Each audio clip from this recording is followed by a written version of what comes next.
Hindi lamang simpleng duck cover and hold ang isinagawang second quarter nationwide simultaneous earthquake drill ngayong araw.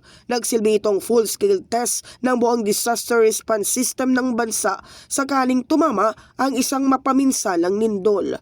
Sa hudyat ng sirena pasado alas 9 ng umaga kanina, sinubok ang kakayahan ng mga ahensya ng pamahalaan na magtulungan at mabilis na tumugon sa isang simulated magnitude 7.2 intensity earthquake na dulot ng paggalaw ng West Valley Fault.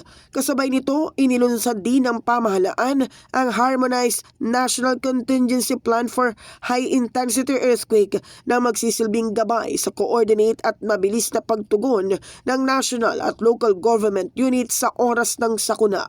Ayon sa OCD, lalo pang naging mahalaga ang earthquake drill matapos ang magnitude 7.8 na lindol sa Mindanao na muling nagpaalala na maaaring mangyari ang malakas na lindol anumang oras at saan mang bahagi ng bansa.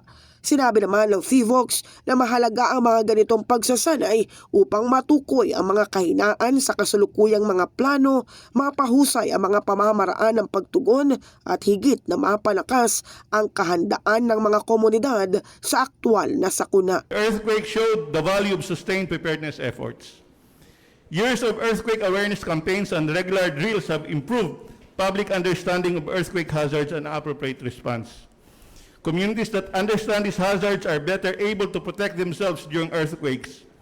Recent earthquake damage also highlights the continued need for strict compliance with established building design and construction standards. While we cannot predict exactly when damaging earthquake will take place, we can prepare for its impacts. In the heart of changing lives, ako si Brigada Cass Austria ng 105.1 Brigada News FM Manila, the Music and News Authority.